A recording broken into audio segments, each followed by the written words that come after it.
You're listening to Inside Solutions Live, where executives and leaders in interactive marketing discuss how they use the internet to grow their business online. For the latest trends and tactics on e-marketing, visit us on the web at www.insidesolutionslive.com.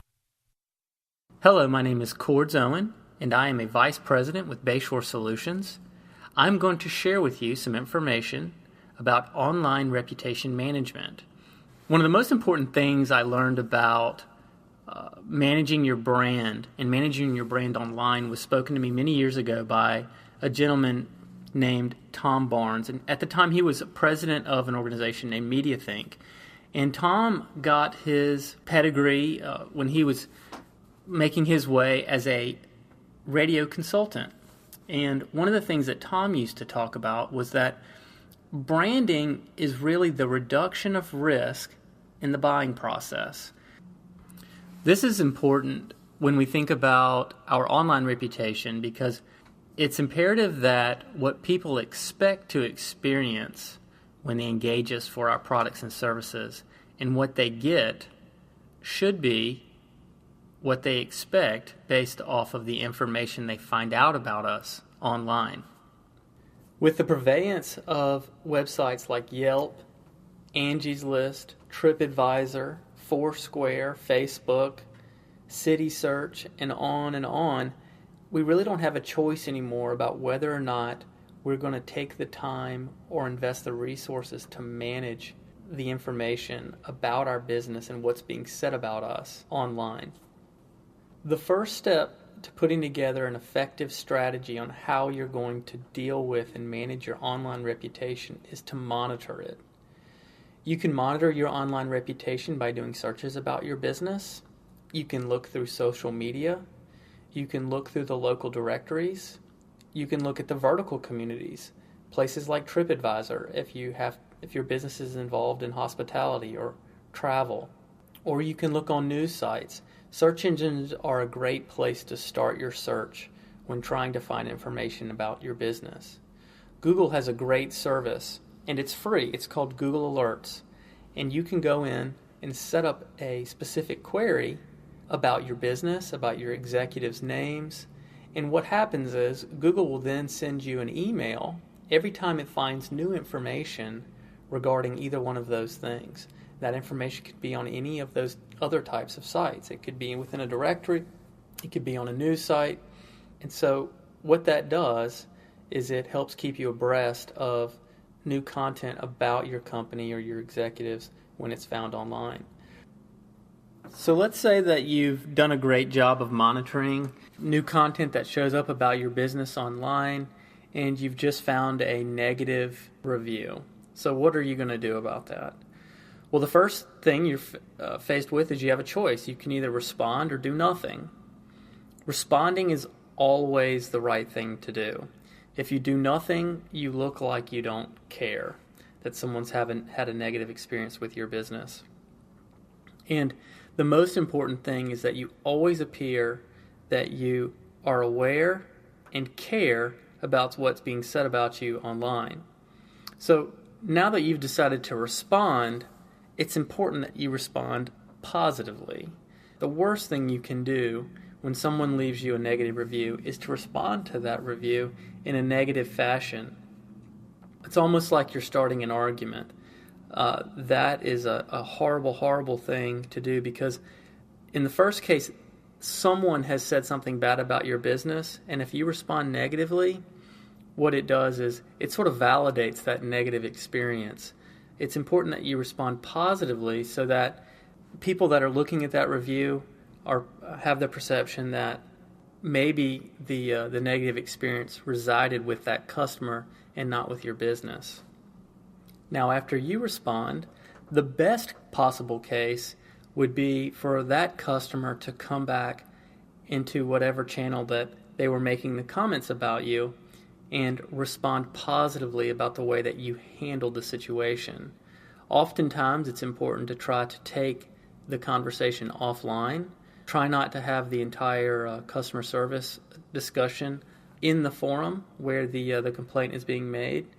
And will happen ultimately if the customer then follows up positively within that channel after you've handled the situation offline, is that everyone will believe that you really do care about customer service and that your customers have a positive experience with your business. So that brings us to what happens and what should you do when someone says something great about your business online. That's what we're hoping for. That's what we're shooting for.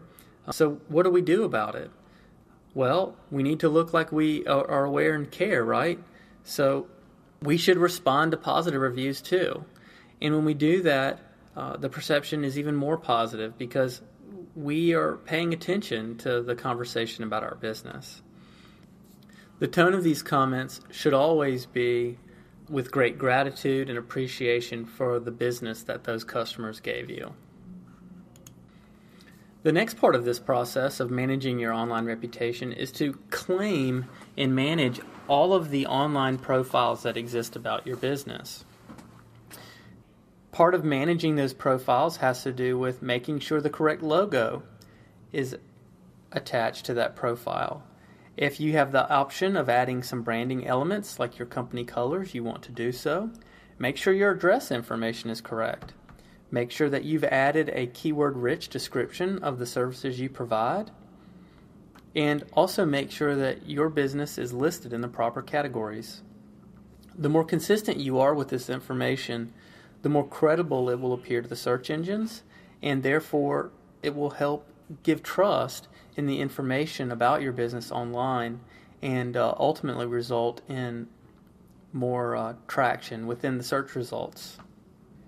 So how do we manage this in such a way that we're able to leverage the power of the community that we have doing business with ours?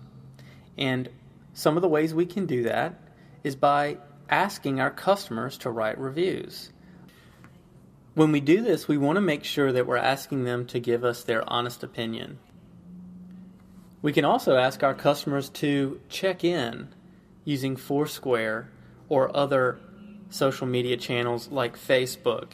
And what that does is it generates content out to our customers' peers to show that they're out there engaging in business with you.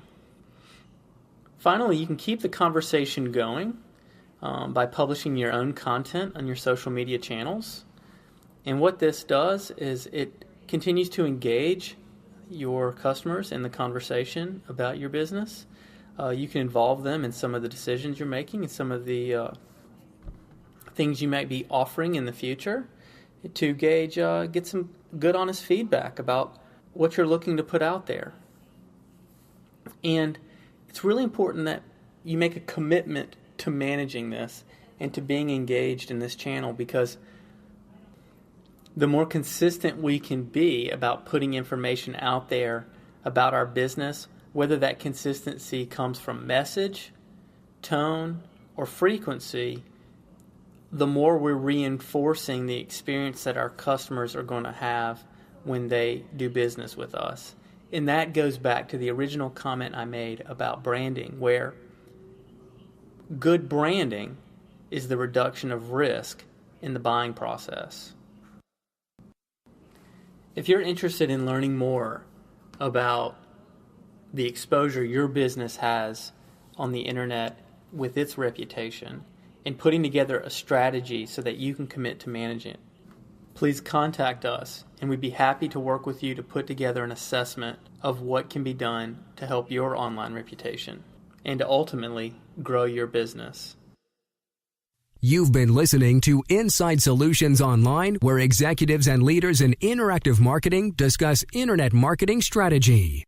For the latest trends and tactics on how e-marketing impacts corporate growth, visit us on the web at www.insidesolutionslive.com. Live.com.